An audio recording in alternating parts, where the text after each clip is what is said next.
boa manhã, boa tarde, boa noite também aos nossos internautas que vão a qualquer tempo assistir toda essa nossa reflexão, né? Hoje vamos falar sobre conciliação. As palavras de Jesus, né?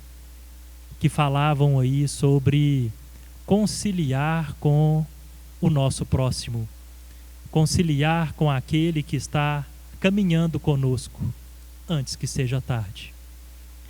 Jesus falou essas palavras neste sentido há mais de 2000 anos.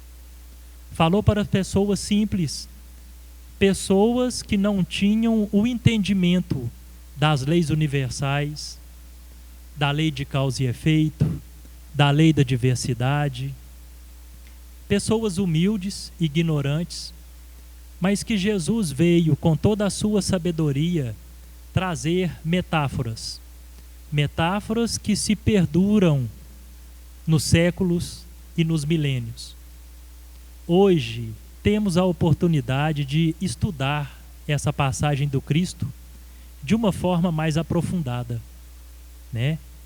Conciliar com o teu próximo, conciliar com aquele que caminha, senão o juiz vai te pegar, vai te condenar, né?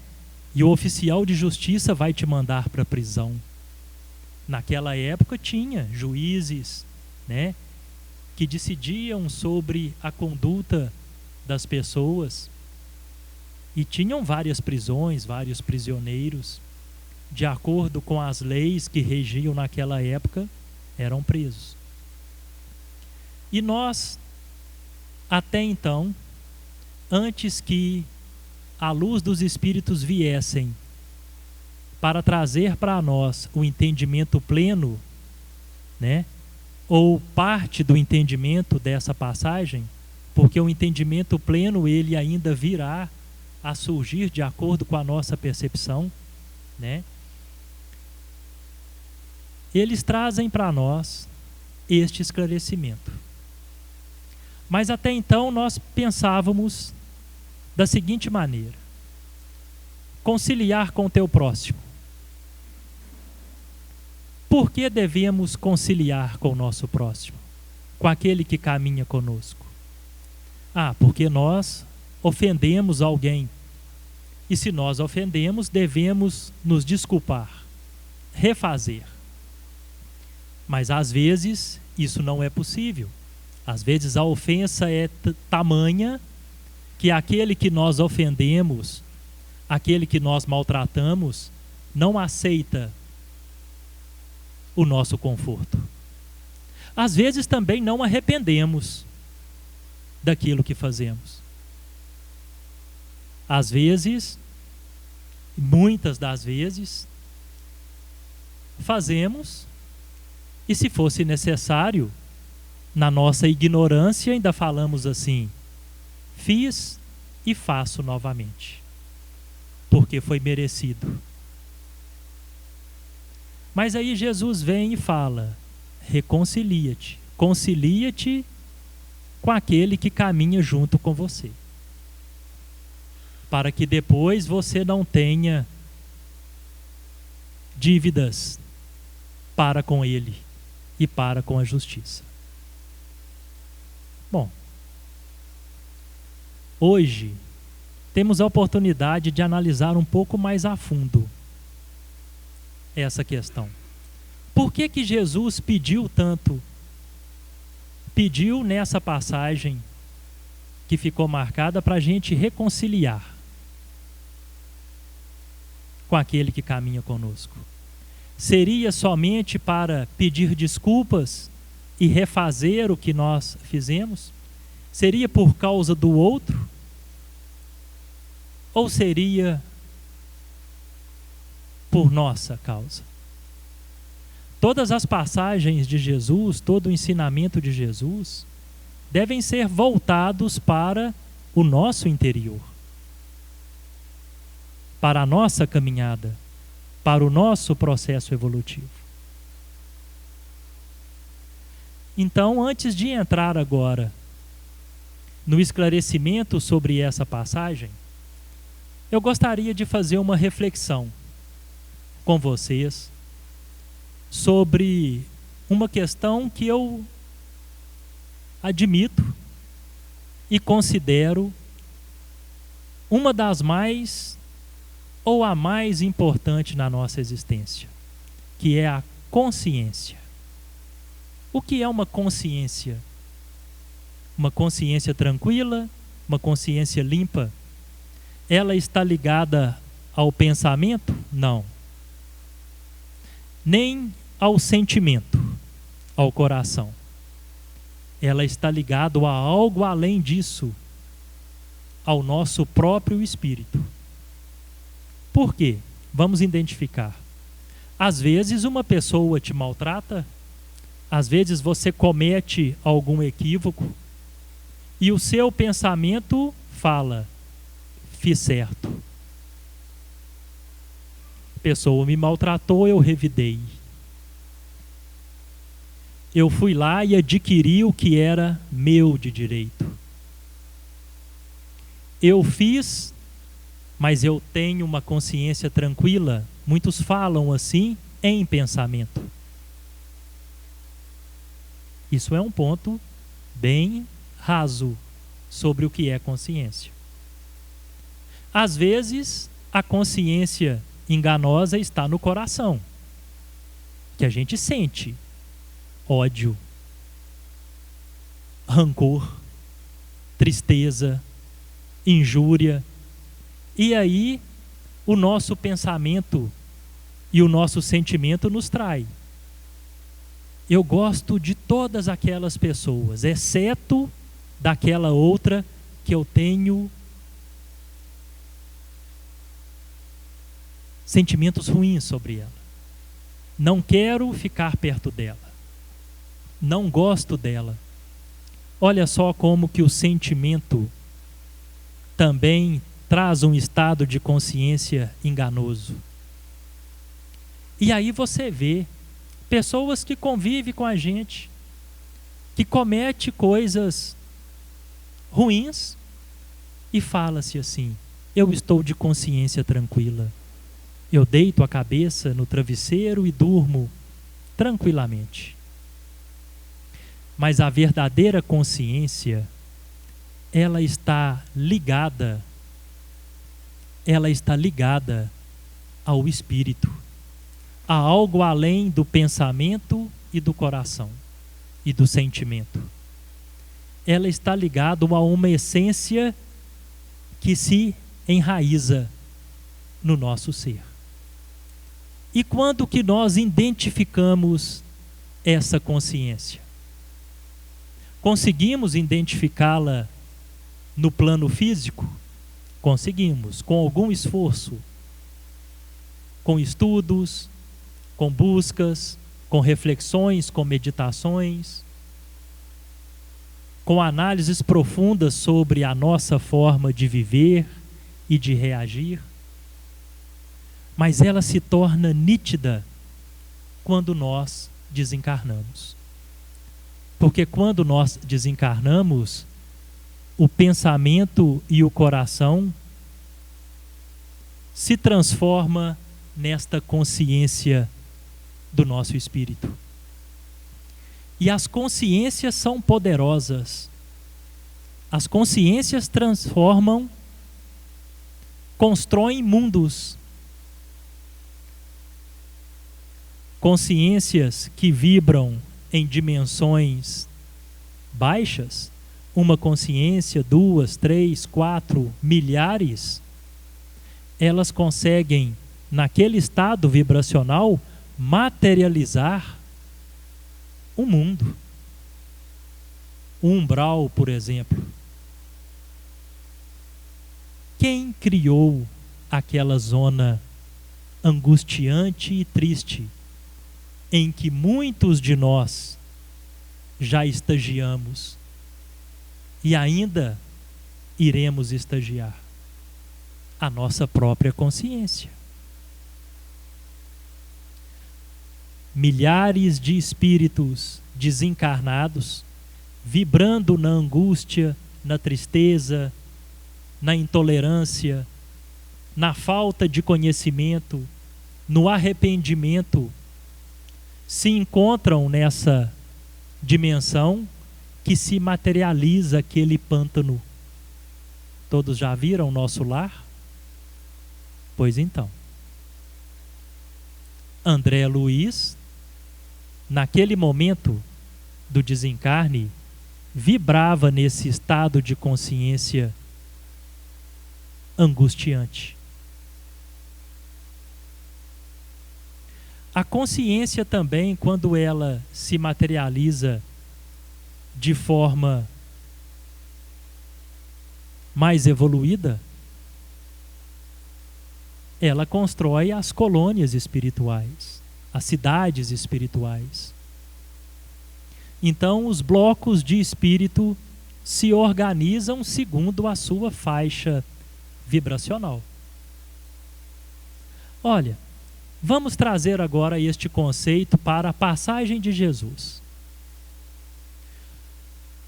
Jesus pede para nós reconciliarmos com aquele que caminha conosco, porque ele sabe que aquela situação constrangedora e de conflito está na nossa consciência.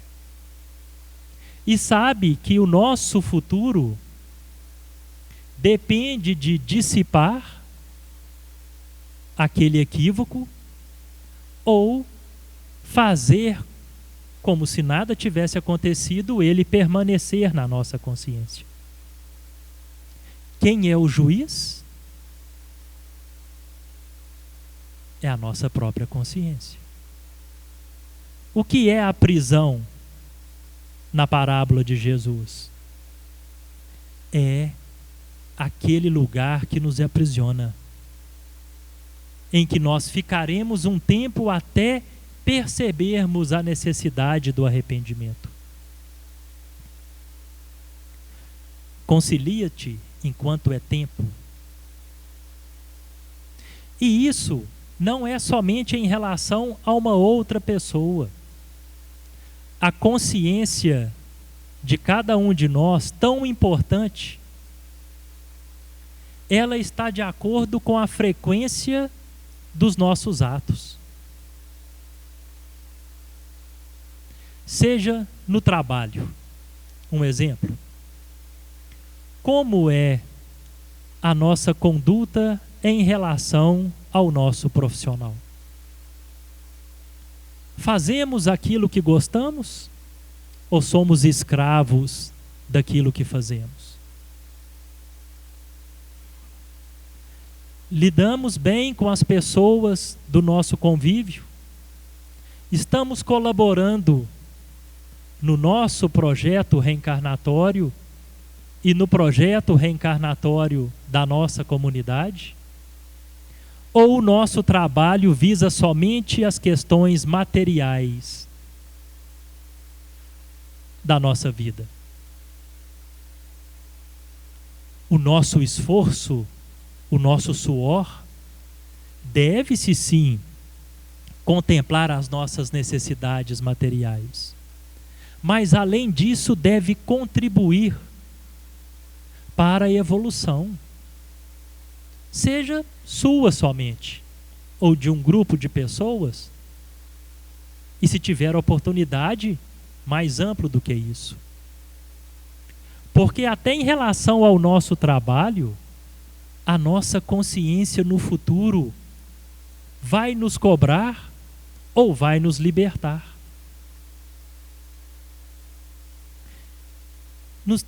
Temos relatos de pessoas simples, humildes, que praticavam a caridade e depois se tornaram santos.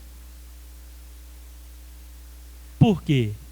Porque a consciência estava em harmonia com o seu propósito de vida.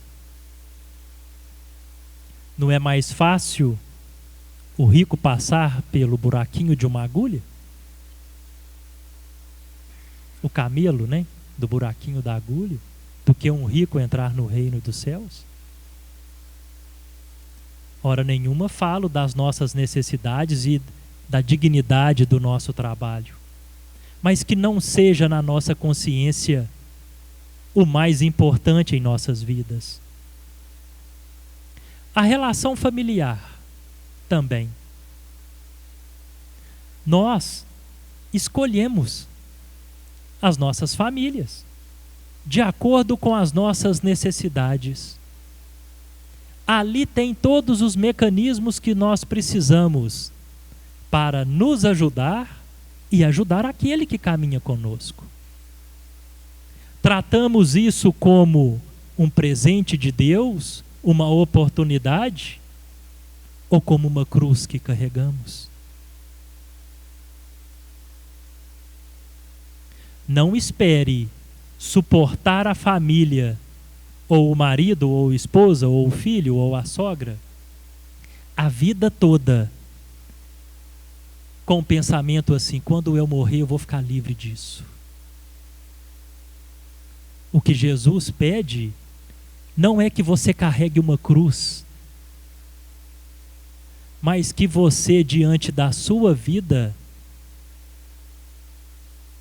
consiga encontrar felicidade, consiga encontrar esperança, tolerância, aceitação, naturalidade com as mazelas nossas e do próximo. Como que é a sua consciência com os seus desejos? Com seus prazeres? É algo que te domina? Ou é algo que você se transforma e transforma também a cada dia? Esse é um aspecto muito interessante nessa questão consciencial. Porque nós temos sexualidade, desejos, vícios, prazeres físicos. Todos nós estagiamos por algum momento da nossa existência tendo a ilusão da necessidade desses prazeres. A frequência com que nós nos entregamos a isso, a falta de dedicação em modificar esses prazeres, transformar os valores, impregna na consciência. Temos relatos, experiências de espíritos que passaram a vida bebendo, fumando, se prostituindo, levando a vida sem freio. E quando desencarna, continua com a mesma necessidade. Ainda frequentam os bares, frequentam os lugares de prostituição, ainda se alimentam daquele que está bebendo e daquele que está praticando sexo de uma forma desregrada. A frequência na nossa conduta é um passaporte consciencial. A sua frequência, ela é nos seus prazeres, no seu mundo material ou na sua busca espiritual. Vir a uma palestra 1 hora por semana é um grande passo. Ler um livro 1 hora por dia é um grande passo. Fazer um trabalho de caridade no domingo de manhã, entregar uma cesta básica, é um grande passo. Mas aquele que vem à palestra 1 hora por semana, o que faz no restante das horas daquele dia e nos outros dias da semana? Aquele que lê um livro 1 hora por dia, o que faz nas outras 23 horas do dia. Porque o que predomina no seu espírito não são pequenos pontos de luz. É uma frequência no pensamento, no sentimento e na consciência plena. Por isso a importância de ter consciência da força que a sua consciência tem. Ela é capaz de criar mundos, de sintonizar os seus espíritos em mundos já construídos. Porque é essa consciência que, após o desencarne, vai fazer você fluir para lugares mais avançados evolutivamente, ou vai fazer você ficar ali e depois se encontrar em zonas tristes. Isso é horripilante? Às vezes, no nosso pensamento, sim. Mas se você pudesse conversar com espíritos de alta envergadura e falar para eles da nossa preocupação sobre a nossa consciência primitiva e não educada, ele iria falar assim: tenham paciência, está tudo certo e tudo vai acontecer de acordo com os seus méritos e os seus esforços. Aos olhos de Deus, aquele que está lá rangendo os dentes, chorando lágrimas, não é menos digno do que o que já avançou um pouco. Aos olhos de Deus, todos nós estamos no mesmo nível. Aquele que está lá necessitando, Deus olha com misericórdia, esperando o momento de ele abrir os olhos, identificar as suas necessidades, sentir no coração o arrependimento e a vontade de mudança. E aí o que acontece? Ele é trazido para lugares melhores. Tenho a certeza que isso já aconteceu com todos nós em outras oportunidades. Tenho a certeza que em breve isso não acontecerá mais com nenhum de nós, porque vamos saber e ser donos da nossa caminhada. Mas se vai acontecer no final dessa encarnação, somente a sua consciência sabe.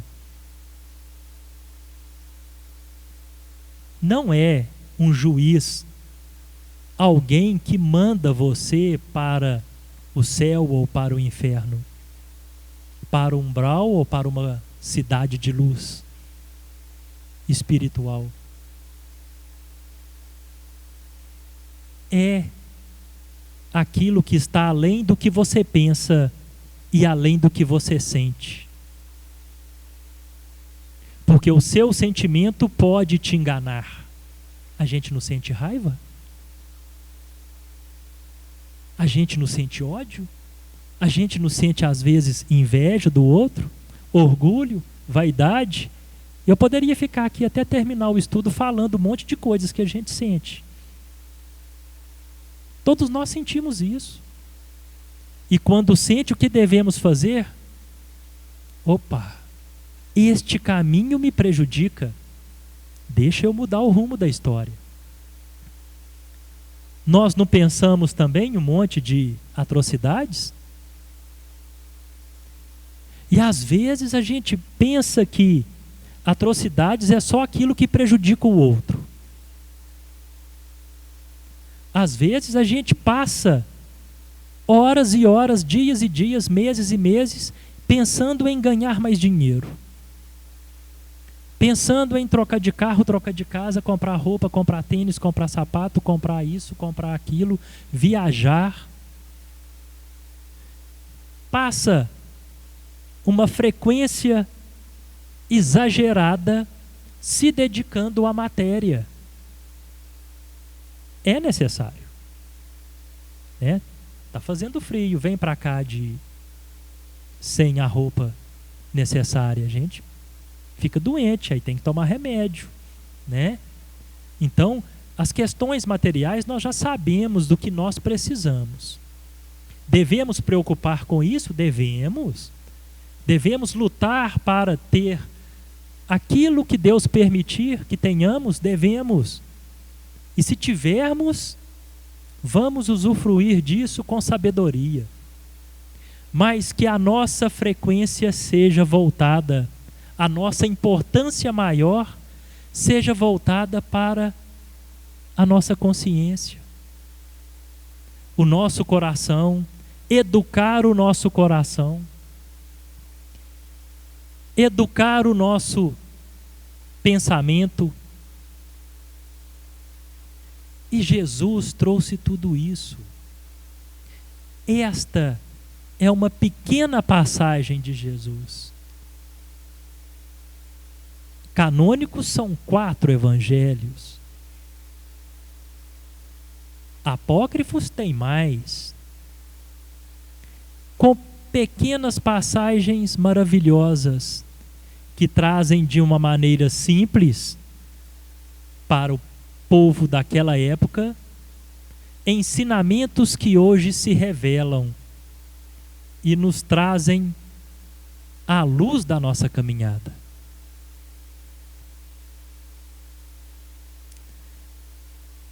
A questão consciencial,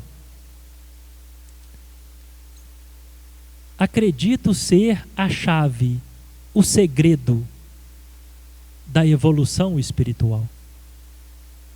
São Francisco de Assis tinha consciência plena de cada palavra, de cada olhar, de cada sentimento, de cada auxílio que fazia. Jesus de Nazaré, um espírito com uma envergadura diferente das demais reencarnadas nesse planeta, tinha uma consciência tamanha que trouxe esses ensinamentos da forma simples e necessária daquele tempo.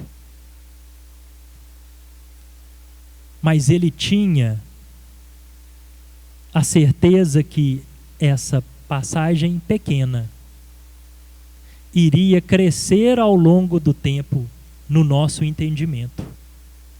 E aí vem a luz dos Espíritos, o Consolador prometido, fazendo dessa passagem, que teoricamente até então simples, reconciliar com o que caminha conosco, para a gente depois não ter que acertar isso, Mas a gente vai acertar como? Dentro de nós, dentro do nosso espírito. Então tudo aquilo que nós fazemos, tudo aquilo que nós vibramos, já viu aquele ditado assim, nada se esconde aos olhos de Deus? Deus não é um senhor que fica lá vendo o que cada um faz. O que é Deus, Deus não é tudo. Deus não é uma plenitude. Deus não é algo que a gente não consegue descrever.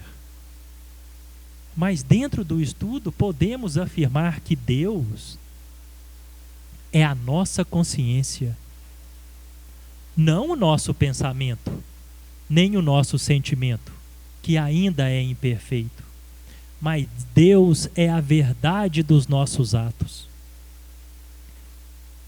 Aquilo que nós fizemos há 20 anos atrás, que ninguém ficou sabendo, que você não contou para ninguém,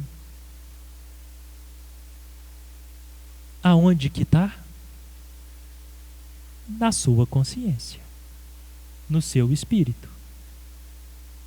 E aí, passou, não quero lembrar disso mais. Olha só para você ver o tanto que a gente se engana. Não quero lembrar disso mais, passou, foi um equívoco.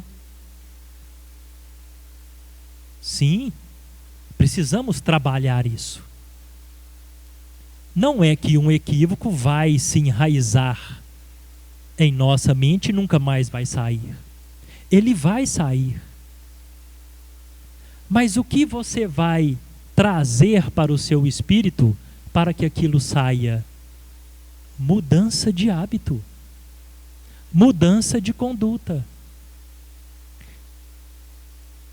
Porque às vezes há 20 anos atrás você, na ira, magoou uma pessoa. Ou na inveja, foi lá e pegou o que não te pertencia e ficou para você. Ninguém ficou sabendo quem foi lá e pegou. Mas depois você se arrependeu. Nossa, eu cometi um erro tal, vou esquecer, fez uma terapia, esqueceu daquilo, vou esquecer, está lá no passado.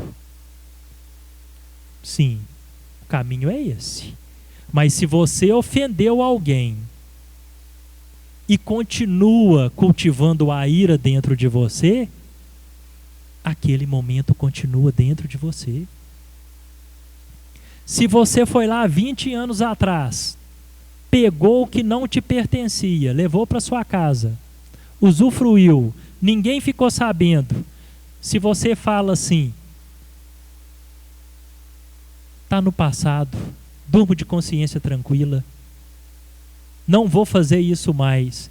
Mas se no seu pensamento você ainda tem inveja daquilo que o outro tem, está lá dentro de você. Você só fica livre desses equívocos que atormentam a sua consciência quando você muda a raiz daquele equívoco. Aí você se cura. Sim, uma terapia ajuda. Sim, o arrependimento é o primeiro passo. Sim, um dia após o outro, cura. Cura. Porque no outro dia, a oportunidade de pensar aquilo vem em outra situação. E você vai persistir ou vai mudar a sua forma de enxergar, a sua forma de reagir? Somos muito mais senhores do nosso destino do que imaginamos. Somos muito mais a imagem e a semelhança de Deus do que imaginamos. Somos muito mais donos das escolhas do que imaginamos.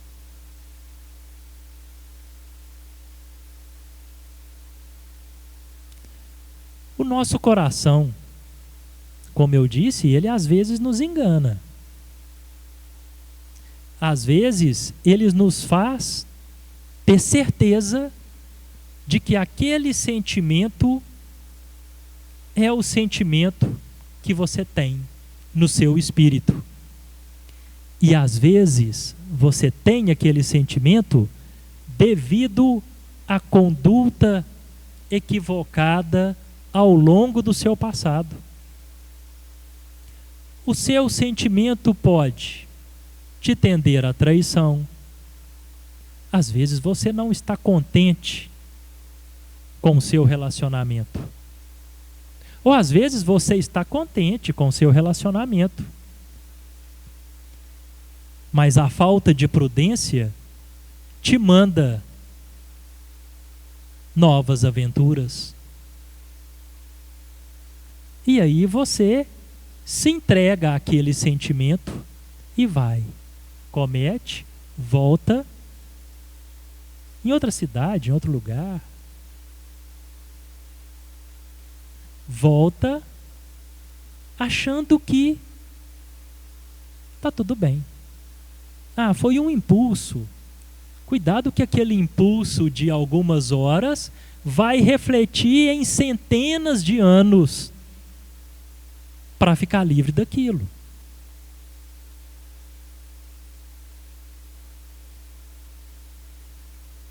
É sério. Mas se estamos escutando isso, é porque temos a oportunidade de refazer.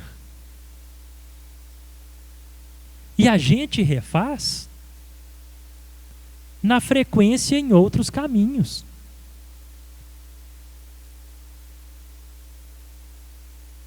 Nada melhor para a nossa evolução do que a gente encarar a vida com seriedade e realidade, sem se iludir, sem achar que o que vem na nossa mente é verdade e o que vem no nosso coração é verdade. Existe a questão também dos obsessores, né? Lógico. Se você tem uma tendência a ter um sentimento, seja ele de traição, seja ele de vícios, né, vontades, desejos, as mazelas, quem você vai atrair para perto de você? E eles são articulados e vêm para impulsionar o que está no seu coração. Impulsionar o que está na sua mente. Nenhum obsessor planta no pensamento de uma pessoa essências que não fazem parte do espírito daquela pessoa. Nada vem. Olha, eu nunca tive esse sentimento, essa sensação, essa vontade, e agora eu estou tendo. Estava lá adormecido dentro de você. E se existe um processo obsessivo intensificando isso, é porque é o momento de trabalhar, é o momento de se libertar, é o mecanismo que Deus encontrou, a equipe espiritual que te protege encontrou para você abrir os olhos. Mas a ponte que une o obsessor ao obsediado tem a raiz no encarnado. Talvez não nessa encarnação, mas em outras. Mas está lá presente. E às vezes a necessidade disso, que já foi planejada nos projetos, nos processos reencarnatórios, é o mecanismo da nossa libertação. Muito bom fazer caridade, muito bom estudar, muito bom mudar hábitos. Isso faz parte da nossa caminhada. Mas cada ser somente dá o passo principal da evolução quando ele identifica, analisa e tem consciência sobre o que passa no seu pensamento e no seu coração. Estou falando para nós o que é o mais difícil de fazermos. É difícil, né? Vocês acham que eu estou aqui falando isso para vocês porque eu já consegui ter domínio do meu pensamento e do meu coração? Não. E se falarem para mim assim, quanto tempo você acha que você vai conseguir dominar o seu pensamento e o seu coração? Eu vou falar assim, se Deus tiver muita piedade de mim e me dê muitas oportunidades promissoras, algumas encarnações. Porque nós pensamos sim um monte de coisas. O mundo materialista e capitalista e as desigualdades sociais nos forçam também, são obstáculos para que o nosso pensamento pense um monte de coisas. Mas são obstáculos em que, se a gente tiver persistência e buscar e conseguir passar, às vezes, uma prova, outra prova, neste pensamento, a gente vai conquistando. Eu falei algumas encarnações, porque a gente pretende, nós pretendemos e vamos chegar no ponto de conseguir ter domínio do que sentimos e pensamos plenamente. Mas como que isso começa? Às vezes, um pequeno pontinho, uma coisa que a gente pensa equivocadamente, a gente define não pensar mais, não fazer mais. E você vai trabalhando aquilo. E com o tempo, o que vai acontecer quando a gente resolver a não ter uma determinada conduta? Ela vai aparecer para a gente, né? Estamos no mundo de provas. Provas igual provas de escola mesmo. Você entra na escola, aprende um conteúdo, no final do conteúdo vê uma prova. A doutrina espírita traz, a luz dos espíritos traz o conteúdo que esclarece. Depois que você entendeu, o que acontece na nossa vida? Vem a prova. Se você quer ficar livre do álcool, mas não consegue, mas fala assim, não, eu tenho que parar de beber, ou então diminuir a bebida.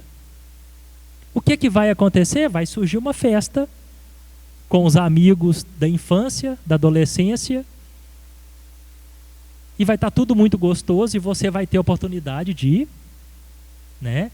E vai surgir hoje, vai surgir semana que vem, vai surgir na próxima. E aonde está a sua persistência para que tenha mérito? Eu quero ficar livre da raiva. Não quero mais sentir raiva com ninguém, porque ninguém merece. Você não merece sentir raiva pelas pessoas. Aquilo faz você, né, baixar muito a sua vibração, vai gerar doenças físicas para você, vai gerar transtornos psíquicos, o estado mental impregnado na raiva, vai ofender um outro ser humano que, por mais que esteja errado, não é você que deve ofender e falar as verdades para aquela pessoa. A cada um seu processo.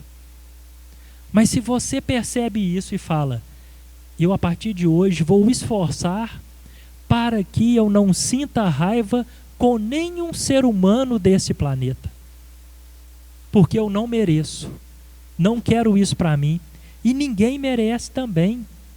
Que Deus dê a cada um a sua oportunidade de reajuste. Mas eu resolvi, antes de você terminar de falar, alguém vai te fazer raiva. Alguém vai lá cutucar a sua feridinha. Mas é assim. A gente só deixa de usar drogas, usar álcool, na hora da festa. Em casa, com a geladeira vazia, a prova é fácil. Ninguém deixa de ter raiva, ciúme, rancor no cotidiano da vida, com a mente pensando outras coisas. Você só deixa de ter ciúme na hora que você sair com o seu companheiro ou com a sua companheira e passar um e te apunhalar ali, né? Você só deixa de ser materialista na hora que você preencher esse espaço com outros valores. Você só deixa de não olhar para a sua consciência e para a sua verdade do espírito que te pertence quando você ainda alimentar o seu pensamento e o seu coração, que ainda é uma criança que não sabe para onde vai.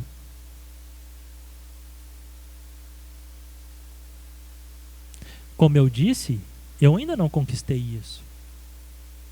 Mas eu acredito que já tenhamos refletido um pouco sobre isso. Já sofri bastante sobre isso, porque tudo isso que eu falei para vocês, eu já vivi. Todos nós vivemos. E dói. E a gente se sente envergonhado. E a gente sente assim como impotente de saber que o mundo é maravilhoso e nós somos ainda imperfeitos. O planeta não é maravilhoso? Imagina o planeta sem a humanidade. Os mares, as florestas, os animais, as lagoas, as cachoeiras, né? Aí chega o ser humano, que é um estado consciencial, olha só, um estado consciencial primitivo. Existe um ou outro pontinho de luz no planeta. E às vezes, em momentos, tem alguns, depois desencarnam, vão embora, surgem outros, mas tem. E aí, em qual atmosfera que a gente vive? Por isso que as escolhas são importantes. Ah, e se você tem 10 anos de idade ou tem 80, o que importa? A partir do momento que a informação chega e faz sentido para você, aquele é o seu ano zero. É o seu momento. O mundo espiritual é diferente do nosso mundo físico? Vibracionalmente, sim. Mas nós somos os mesmos. E o que está em jogo na evolução é o mundo espiritual, o mundo físico ou o nosso espírito? É o nosso espírito. Né? Porque melhorando o nosso espírito, eu melhorando, você também melhorando, todo mundo melhorando, o planeta inteiro melhorando, vai refletir na vibração planetária, vai refletir na evolução do nosso mundo. Só assim que o mundo vai evoluir. Então, o que é mais importante para nós não é como é a vida no mundo espiritual. Às vezes a gente fica curioso, né? Como que acontece no mundo espiritual? Como que é lá? Lá tem colônia, lá tem umbral, lá tem outros planos, tem hierarquias espirituais, tem seres com forma de animais, com a mente impregnada ainda, a consciência voltada ali para os equívocos. Tem, mas o que isso importa? A única coisa que importa para nós não é o mundo físico como ele está, nem o mundo espiritual, que existe uma diversidade de situações. O que importa para nós é como nós estamos, como está a nossa consciência, o que é o nosso espírito. Conheça você mesmo e conhecerá os deuses e o universo. Uma frase lá da antiguidade, né? Que até os estudos espíritas trazem essa frase. Então nós precisamos conhecer a nós mesmos, nos autoconhecer. Mas é conhecer o que passa no nosso coração? Sim, identificar tudo. Olha, isso é condizente, isso não é condizente. Mas condizente ao quê? Ao que a gente pensa e ao que a gente sente? Não. Condizente às leis universais, condizente aos ensinamentos de Jesus.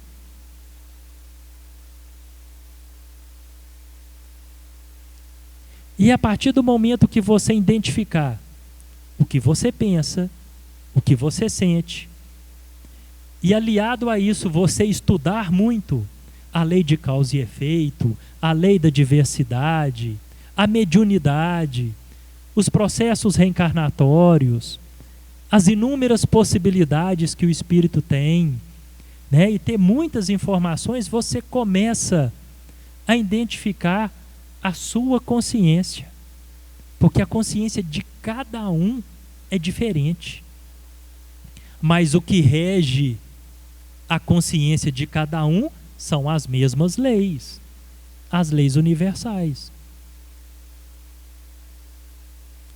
Então, olha, Jesus nessa passagem nada mais veio falando assim: concilia-te com quem caminha ao teu lado. Quem que é mais importante que está caminhando ao seu lado? O outro ou o seu próprio espírito? Volte essa passagem de Jesus só para você.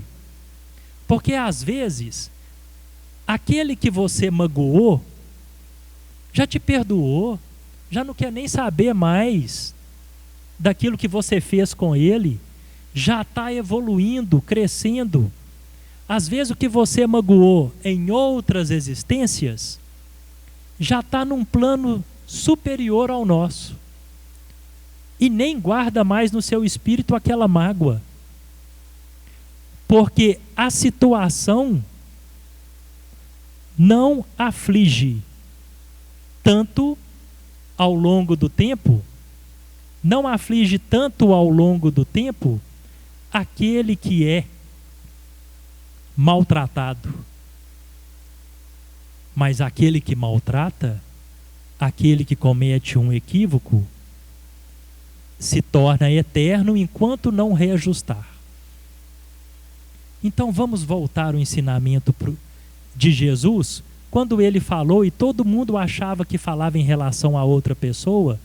Vamos voltar só para dentro de nós, só para o que é mais importante na nossa existência, o nosso próprio espírito, a nossa própria evolução. Conciliar com aquele que caminha com você. Você é o único que caminha com você desde o começo da humanidade. E às vezes são duas personalidades, né? Uma consciência adormecida e uma inconsciência equivocada predominante. Concilia-te. Porque senão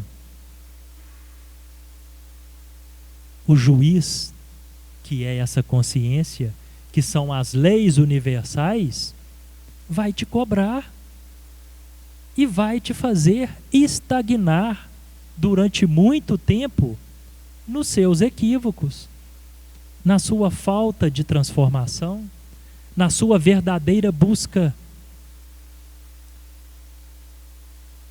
E daqui 500 anos, vamos pegar a mesma passagem de Jesus e ela vai ter uma outra dimensão necessária para o nosso desenvolvimento.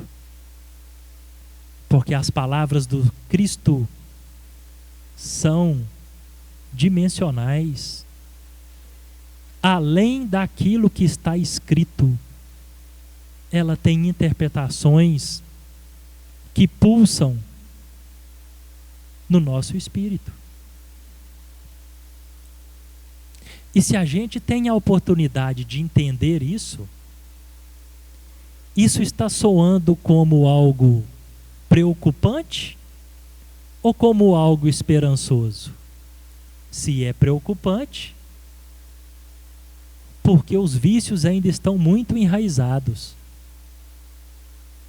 As tendências ainda estão muito enraizadas. Mas tenha paciência. Se coloque à disposição para essa transformação.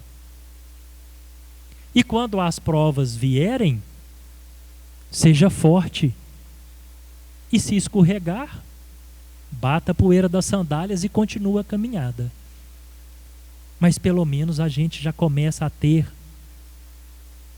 conceitos básicos sobre o que somos e aonde deveremos ir.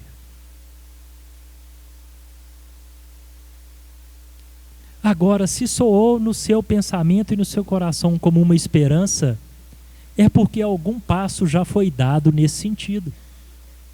E ainda precisamos dar mais e mais passos. Vamos conciliar na noite de hoje, ou a partir desse momento, vamos conversar conosco e conciliar a nossa conduta com a nossa consciência. Os dois que caminham juntos desde o princípio dos tempos até o eterno.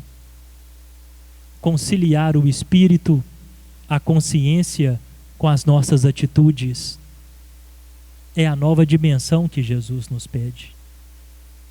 Agradeço imensamente aos irmãos que vieram aqui na noite de hoje, pacientemente escutaram.